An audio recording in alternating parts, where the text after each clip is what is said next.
Welcome back to tightpoker.com. We've got another strategy video. This time I was contacted by a member on YouTube, and his name is Uongy, or whatever that might be. And he plays 6 max games, and I have hands at both 5 no limit and 10 no limit. He sent me a really good number of hands, 14,000, almost 15. And so we're going to take a look at some stats first, and then some key hands for kind of a dual video here, where I'm hoping the first half I can just go into some stats and some interesting kind of tendencies, and then from there we'll go into some hands for the last 10 minutes of the video. Once again, you can catch all of tightpoker.com strategy videos on either pokertube.com or on YouTube, as you're most likely seeing it on one of those two spaces. So let's get into it. First thing we see here, excuse me. So the first thing we see as we go again, we have 14,000, almost 15,000 hands. He won $75, which is a win rate of 4.34 big bets per 100. And I'm going to go pretty low level here. If you don't know what big bets is as opposed to big blinds, one big blind is 2 big bets. So this is kind of the standard win rate. And so if someone says, well, what's your win rate at 10 no limit? You would put it in big bets. And sometimes people write this as PTBB/100. And that's the same thing as capital B 100. So if you're anything above 4, you are doing very well.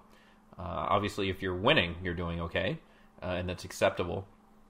But, for these micro stakes, it's definitely possible to win at 4, 5, even 6 big bets over the course of a ton of hands. So moving on. The VPIP PFR. So for 6 max play, it's obviously going to differ a bit from full ring. But what I see here, and this is the kind of troubling thing, is that this VPIP's at 30, and your PFR is at basically 12.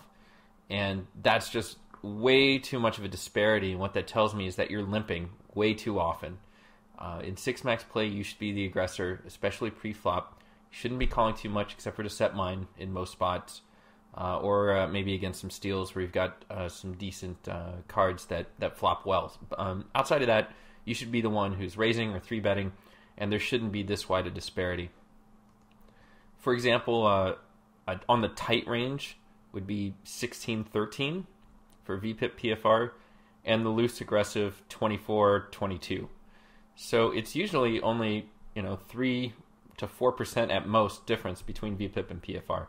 This just tells me you're limping way too much, you're passive pre-flop, but I guess maybe you're flopping well, you're playing post-flop pretty well, but this is just going to get you killed when you get to, I don't know if it's even going to work at 50 no limit, maybe 25 no limit, something like this you can pull off. I mean, I'm not saying that no different styles don't work, you have to be one certain way. I'm just saying I know this is going to fail, and you're going to be identified very quickly as a beginning player, is the nice way of putting it. Aggression is a little low at 1.7, so it looks like you're just trying to see a flop the nuts and get paid off, which honestly, it's not too bad a strategy playing 5 no limit. Let's see, turn aggression, river aggression, so I'm seeing you get a little bit more aggressive at the river, probably because you're not continuing unless you got something. Your 3-bet percentage of 4.1%, it's good that it's there and not lower, but it should be, I guess, quote unquote, should be a little higher. You should be looking to 3-bet in a little bit more spots. I've been told by my coach, optimally at 6 max, it should be anywhere from 7 to 8, 9% in that range. So look to 3-bet a little bit more. Just don't go crazy. Versus 3-bet fold percentage is 36%. So if you make raise, which it's usually only 11% of the time, you're not folding, and so this is way too low. This makes the value range for someone 3-betting against you really wide, and you could be exploited if you don't start respecting 3-bets. I can't speak too much about 10 no limit. As you know, if you watch my videos, I just put in a ton of hands at 25 no limit. You've got to start respecting 3-bets because players aren't 3-betting at the micro stakes with nothing. There are the cases of the guys who are, and you'll identify them very quickly if you have a HUD or if you just pay attention to the table. But more often than not, people don't 3-bet too wide in 6 max games, even at the micro stakes, and it's only 3 to 4%. So you should be respecting that and getting yourself a little out of trouble. Your 4-bet range is fine, 1.5%. Looks like you're running just about where you should be with sets. I think it's 11.5%. It's the expected set. This is not something you can really affect ever. But if this was, I've actually played one time 10,000 hands and I had a 1% set percentage. And as soon as I looked at that, I realized, gee, that's why I'm not winning. I'm not flopping anything. And so, I mean, if you look at the short term, you're going to see trends like that, but that's fine.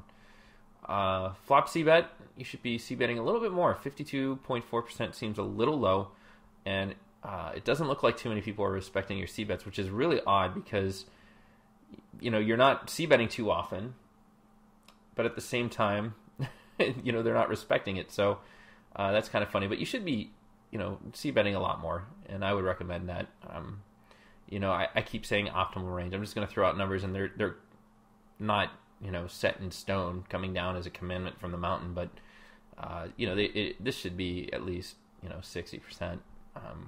But again, I'm just wading through a bit of mist here. Is 5 and 10 a limit? It's a little mysterious to me. Let's see here. Went to Showdown. That's pretty good. And won money at Showdown, 51.5%. That's good. Personally, I can say that my lifetime's at 54%, which is good, and that's about where it should be. And given the number of hands, you just never know what that number is going to be. But over the long term, you can see whether you're showing down too light or whether villains are really kind of showing up with the nuts. And it helps you deal with variance if you see this number with your session stats that, oh, well, normally I'm at 53%, and then this one session I put in 1,000 hands and it was at 20. I can say, yeah, that session sucked. So, Steal, look at that, 24.9. That is very low, believe it or not. Your steal percentage should be really high, and you should be stealing, especially at the micro stakes, until they give you a reason not to. This is a great place for getting used to, in your HUD, seeing how often people fold to steals. In 6 max, it's not as much. People do defend a lot wider than full ring. But if you see someone who's folding 85 to 90% against the steals, you should be raising with any 2 cards. Mathematically speaking, and you can watch the Ed Miller videos that prove it, that is the correct mathematical play that you should be doing until, of course, they start adjusting.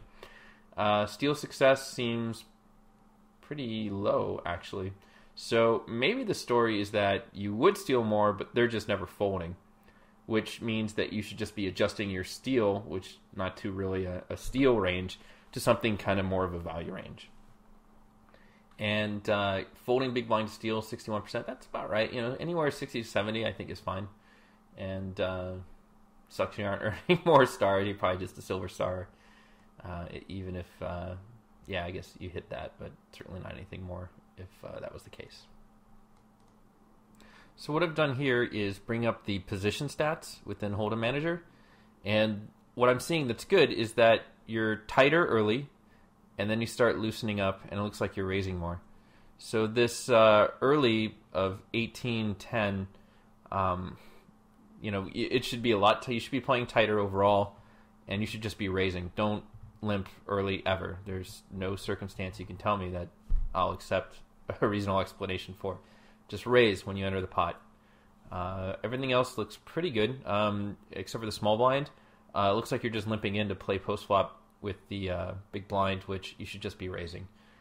Don't just limp in. That could be exploited pretty easily as well. Another weird thing I spotted here was the 3-bet. So you're actually 3-betting more from middle position than you are from the button. I know it's virtually identical, but it shouldn't even be close. You should be 3-betting a lot more from the button and the cutoff than you should be from middle position. And it might be a little bit bigger on the big blind as you defend a little bit more, especially if you see an opponent who steals a lot and folds well to 3-bets. So again, the position pretty much told me the story that I had already figured out, but you're on the right path. And I think stats-wise, you got some good things going for you.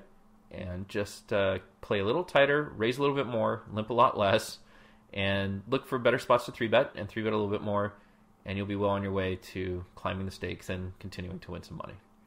So that will do it for the stats portion. I'm going to bring up some hands here, and then we'll talk with that for the next 10 minutes. So if you're on PokerTube, stay tuned. Otherwise, YouTube,